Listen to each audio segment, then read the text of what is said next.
Bismillahirrahmanirrahim. Assalamualaikum warahmatullahi wabarakatuh. Selamat sore, salam sejahtera bagi kita sekalian. Shalom, salve, om swastiastu. Namo Buddhaya, salam kebajikan.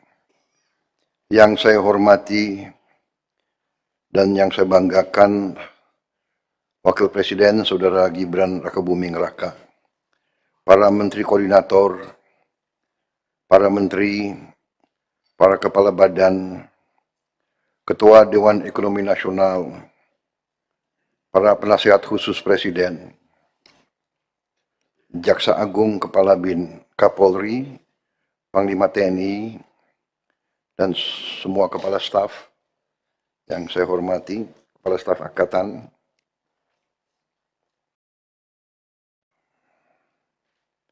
para Wakil Menteri yang hadir, Wakil Kepala Badan, dan seluruh anggota Kabinet Merah Putih yang saya hormati. Tentunya sebagai insan yang bertakwa, marilah kita tidak henti-hentinya memanjatkan puji syukur kehadirat Tuhan Maha Besar bagi umat Islam, Allah Subhanahu wa Ta'ala, yang memiliki sekalian alam atas segala karunia, atas segala kesehatan, kedamaian yang masih diberikan kepada kita, sehingga kita dapat berkumpul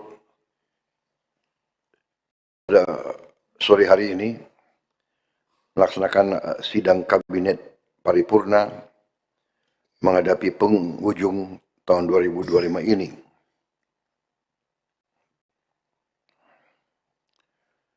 Kita tentunya selalu sadar dan ingat saudara-saudara kita di beberapa daerah di Aceh, Sumatera Utara terutama, dan Sumatera Barat, ya, baru saja mengalami bencana banjir dan tanah longsor, dan sebelumnya juga ada beberapa daerah. Kita berdoa saudara-saudara kita segera bisa pulih, dan kita bekerja keras untuk memulihkan keadaan sehingga rekonstruksi dan rehabilitasi bisa segera dimulai. Saudara-saudara sekalian, keadaan bencana ini saya kira sekarang merupakan suatu keadaan yang harus kita hadapi dengan penuh kewaspadaan, karena memang masalah perubahan cuaca, climate change, yang mempengaruhi lingkungan hidup kita menjadi masalah global, masalah planet, sehingga membuat kita harus semakin kuat, semakin tegar, semakin waspada menghadapi keadaan bencana yang baru saja terjadi dan yang sedang kita atasi bersama. Pertama-tama tentunya saya sudah menyampaikan ke rakyat yang terdampak. Saya sudah ke sana beberapa kali. Ke Aceh saya sudah 3 kali, ke Sumatera Utara 2 kali, ke Sumatera Barat baru 1 kali. Rencananya saya akan segera ke sana lagi. Saya merencanakan minimal seminggu sekali akan saya lihat daerah itu untuk memantau perkembangan. Tadi video tadi memang saya minta ditayangkan, tapi tadi saya tidak mengerti bahwa terlalu banyak yang ucapkan terima kasih kepada saya. Saya kira tolong disampaikan bahwa itu sesungguhnya bukan hasil saya, itu adalah hasil kerjasama kita semua, terutama mereka-mereka yang di lapangan, mereka yang bekerja keras berminggu-minggu, mereka yang juga mempertaruhkan nyawa, ada juga anggota kita yang kehilangan nyawa dalam rangka membantu rakyat yang terdampak. Jadi saya kira nanti mohon disampaikan ya, saya juga akan sampaikan langsung. Ya, rakyat kita sederhana, ya kan. Kalau pemerintah pusat sudah hadir atau elemen dari pemerintah pusat hadir, pasti mereka taunya ini Bapak Prabowo, Bapak Presiden. Saya kira ya itu wajar rakyat berpikir seperti itu. Sebaliknya kalau nggak ada yang beres ya Bapak Presiden juga yang tanggung jawab. Jadi ya itu risiko seorang pemimpin. Terima kasih. Jadi saya bersyukur saya punya saudara-saudara yang telah bekerja keras sehingga rakyat berterima kasih kepada saya. Tapi saya anggap terima kasihnya ke saya itu adalah terima kasih kepada kita semua, tim kita, pemerintah pusat, pemerintah daerah, semua pemerintah. Kecuali ya di sana sini ada bupati-bupati mungkin ya satu orang ya yang ya menurut saya kurang loyal kepada rakyat lah di saat kritis, ninggalin tempat dengan segala alasannya ya.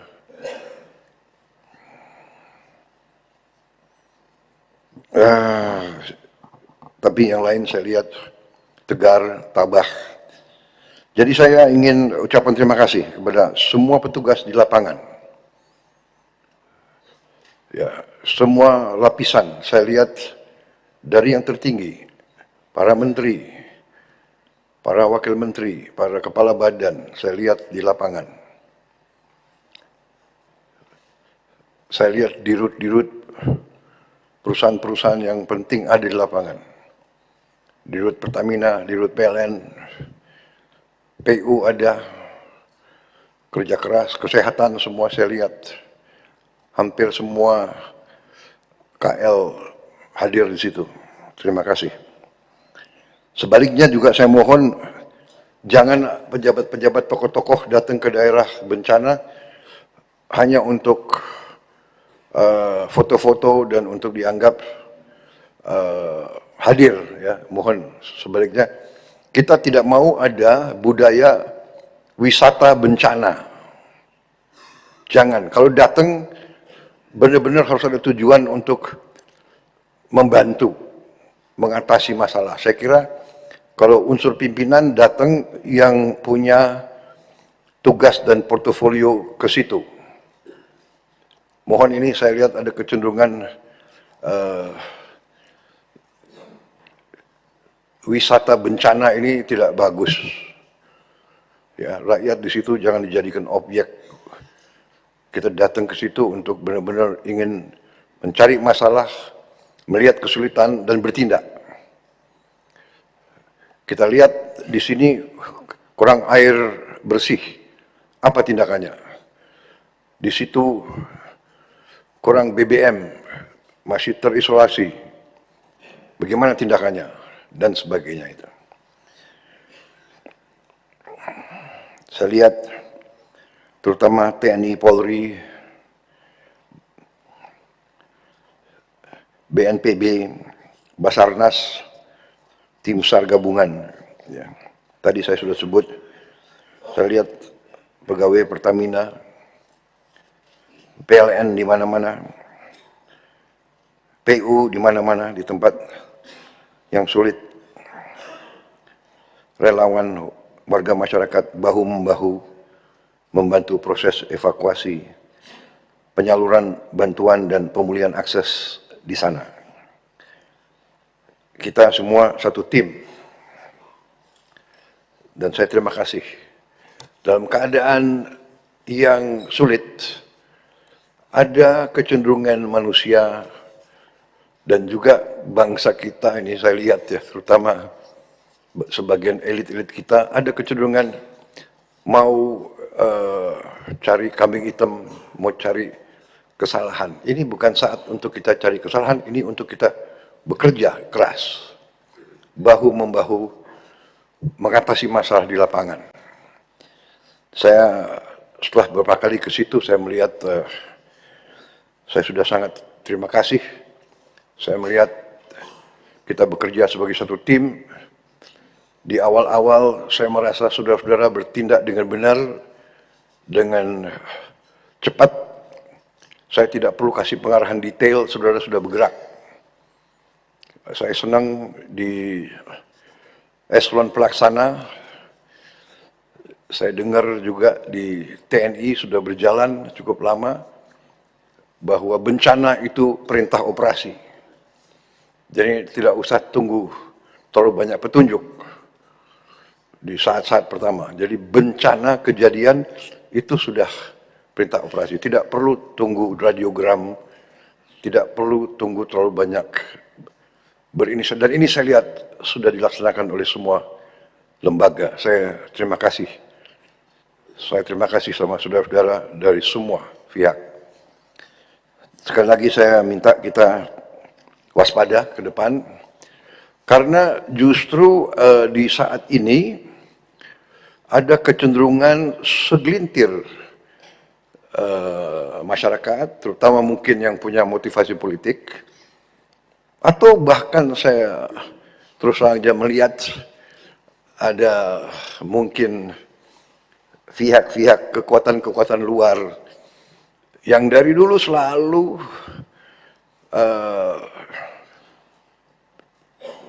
saya tidak mengerti, tidak suka sama Indonesia, tidak suka Indonesia kuat, Indonesia mantap gitu.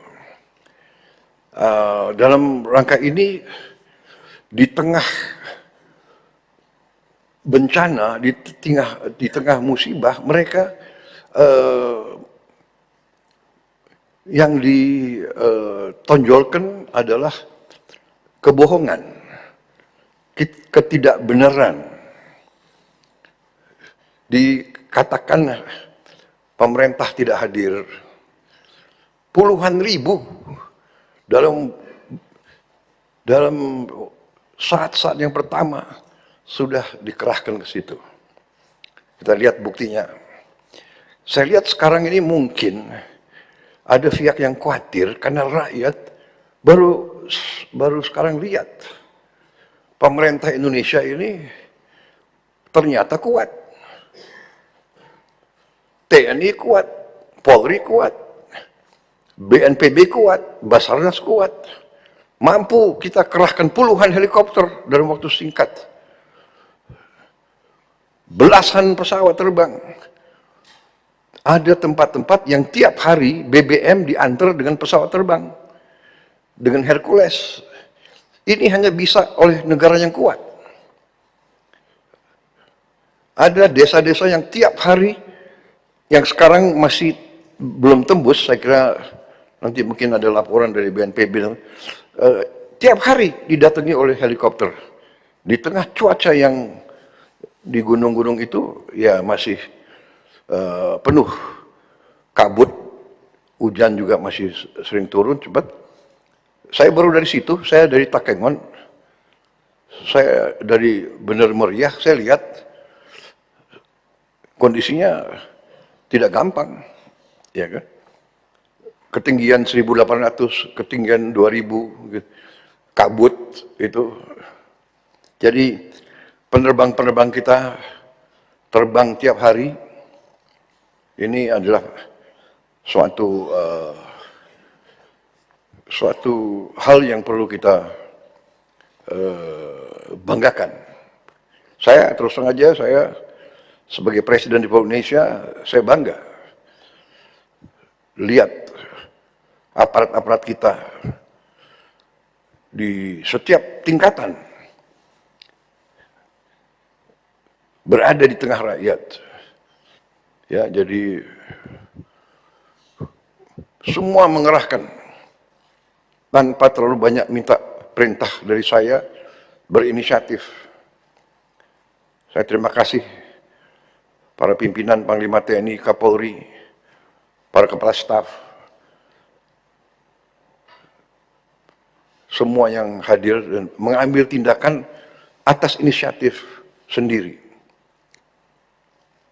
Sehingga saya ditelepon banyak pimpinan kepala negara yang ingin kirim bantuan, saya bilang terima kasih, concern Anda, kami mampu.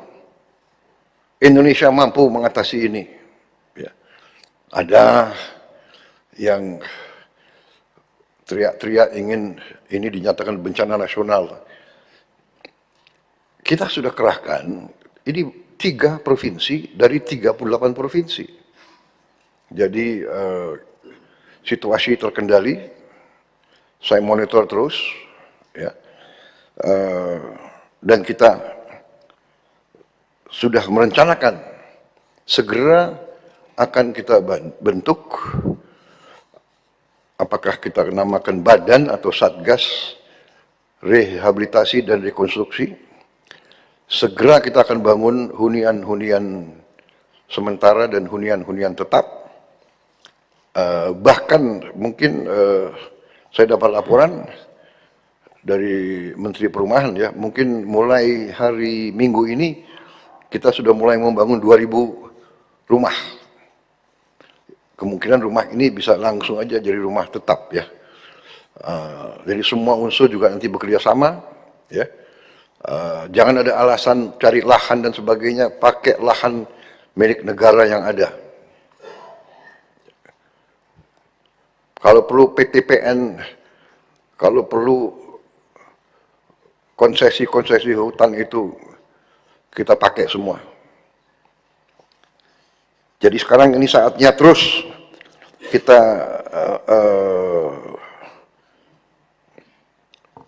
bekerja sangat keras.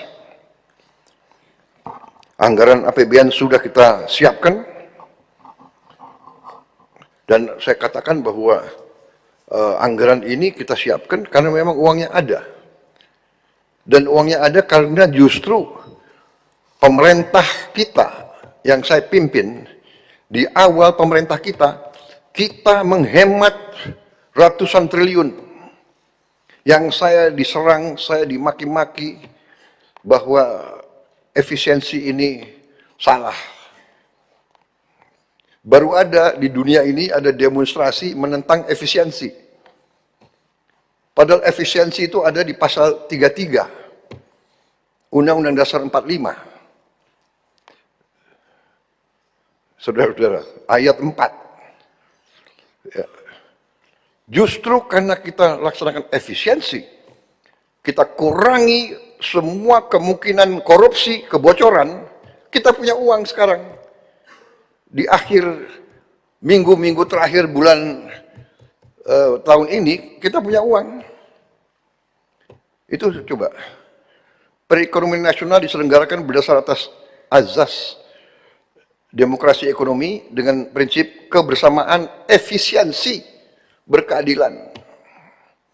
Tapi ada yang menggerakkan, menentang efisiensi. Dengan efisiensi, kita punya kemampuan, kita punya kekuatan sekarang. Jadi saudara, kita sudah siap, terima kasih. Kita sudah siapkan, kemudian semua gubernur yang berdampak, langsung saya perintahkan mengirim dana operasional taktis 20 miliar, semua bupati wali kota di 52 kabupaten kota yang terdampak, langsung saya kirim 4 miliar rupiah, dan ini sudah langsung dan sudah diterima di luar anggaran pemulihan. 3 hari setelah instruksi saya, uang sudah sampai di semua kabupaten. Mendagri, apa benar begitu? Betul? Ya. Sudah sampai semua. Ini sangat penting, karena bupati-bupati bisa mengambil tindakan segera. Kita sudah mengerahkan lebih dari 50.000 TNI dan Polri. 50.000. Itu setingkat 50 batalion sudah dikerahkan di di daerah berdampak. Kalau dibilang negara tidak hadir, ya kita waspada saja, ya. Unsur-unsur yang memang ya punya agenda-agenda lain. Kita sudah kerahkan sekarang lebih dari 60 helikopter dan belasan pesawat yang terbang tiap hari Medan ke lokasi-lokasi, Halim ke provinsi-provinsi tersebut.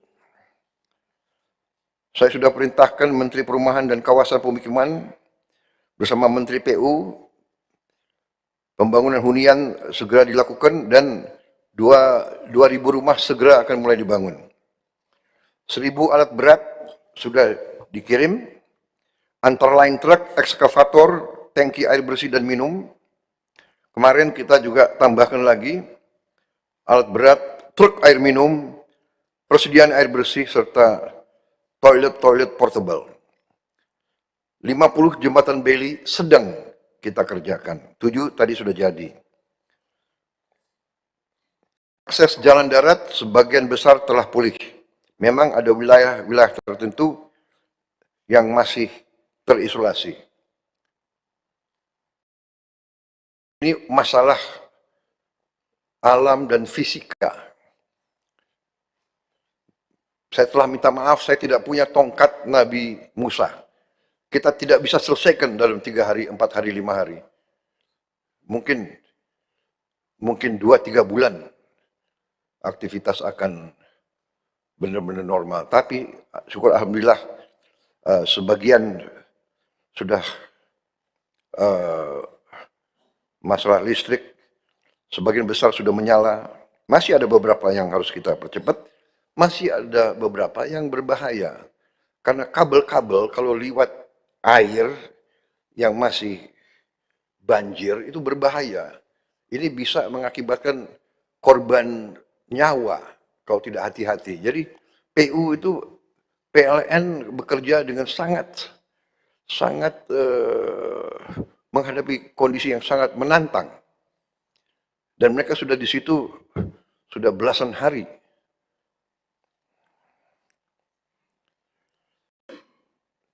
Tadi Menteri Kesehatan nanti juga bisa laporan tiap menteri. Saudara-saudara, sementara itu sekarang saya persilakan para menteri untuk menyampaikan laporan masing-masing. Tentunya nanti Kepala BMKG juga akan menyampaikan bahwa sudah banyak warning juga dari PBB, beberapa daerah di kawasan kita memang menghadapi beberapa kondisi perubahan cuaca yang harus kita waspadai. Silakan, saya persilakan Sekretaris Kabinet untuk mempersilakan para